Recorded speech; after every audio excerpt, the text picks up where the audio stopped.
Hey, this is Michael Franti. I'm at Blues Fest with the AU Review. Peace. Well, welcome back to Blues Fest and happy birthday. Thank you. It's a great place to have my birthday, and I've actually had my birthday here like about 5 or 6 times because it always seems to fall like right at the right time. Do you know how many times you've done Blues Fest now? I think this is our 9th time. Wow. Yeah. I mean, it really feels like Blues Fest. I mean, it's the 25th anniversary, so it feels like a good time to talk about it. But, you know, it feels like Blues Fest really has been your introduction to Australia over that, especially in those early years. Yeah, for sure. This is a place that people come to from all around the country. And so when we first started performing here, then we'd go to other cities in Australia, people would say to us, yeah, we first saw you at Blues Fest. And this is also a place that's a multi-generational audience here. You know, you got people all the way from 6 years old to 67 in the front row. And so that's been a great opportunity for us to reach people of many generations. And you've got some new music behind you since you were last here. Can you talk a little bit about the latest Spearhead record? We've got a new album. It's out called All People, and it's a celebration of diversity, both in the music but also within the ideas and the songs, about celebrating people for all the difference that we see, and seeing those things as ways to connect and to celebrate, rather than things that divide us and make us feel less than. Those are messages that have come through in music a lot over the years. Yeah. When I was a kid, I was given up for adoption at birth, and my birth father is African American and Seminole Indian, and my birth mother is Irish, French, and German. And I grew up in this family that adopted me, the Frantis, who are Finnish Americans, and they had 3 kids of their own. Then they adopted myself and another African American son. So all through my life, I grew up in this very mixed household, and all of us kids grew up to do different things. And my mom was really insisting that all of us be given the same opportunities to succeed. And it didn't mean that we had to do the same things or be treated exactly the same. It just meant that what we wanted to try, my mom would do her best to make it available for us. And I believe that should be the case for the whole world, and people should be allowed to choose their profession, choose where they want to live, and choose who they want to love. Would your mom have taken you to a festival on Easter Sunday?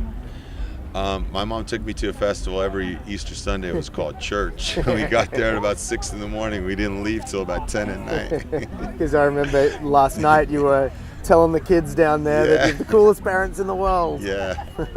No, Easter we would be in church all day, and my mother played organ and piano in the church, and so it was I guess I didn't think of it as much of a celebration until we got a few Easter chocolates, but we definitely were there. It's probably still the case, really. Yeah. And now you bring the church of your own music to the people. Yeah, I mean, I would never call it a church, but it is a celebration of spirit, and like an opportunity for us to feel things that we carry ourselves all the time, but that we don't have a chance to let go in such an exuberant way. And that's what I think is so great about Blues Fest and festivals in general, is that it's a place where people come together to be happy. And for no other reason but just to be happy, and then we recharge and we go back to our lives, and we find ways that we can make a difference that we carry from that weekend. And you're helping bring the festival to a close tonight, as you've done many times in the past. Your show, I think it was 2006, was one of the top 3 moments, I think, nice. of Blues Fest's history. What can we expect from your show tonight? I don't know. But Carl and I were just going through and making a set list, and we always try to make it a mix of some songs that people know and expect to hear when they come to see one of our shows, and then we always try to make it some songs that we just want to do because we haven't done them for a long time. So we'll see what we can put together. Whatever happens, it'll be a party. Yeah. And looking ahead, what's next for you? Well, I've just made a film that's called 11:59, and it's about 4 people who influenced my life and my music. And one of them is a midwife in the Philippines. Another is a couple, Steve and Hope December, and Steve is battling ALS, and he's very close to dying at the moment. And another is a friend of mine, Arif Rabiq, who is a bamboo worker who works with tribes in Flores Island, harvesting bamboo sustainably and creating products that can be used all throughout the world. And they've all been people who have shown me that we don't all have to try to take on the responsibility of fixing the entire world. We just have to try to make wherever we are a little bit better than when we came into it, you know, and they're really great examples of that to me. A great message to share. Well, looking forward to seeing that. When are we going to be seeing that?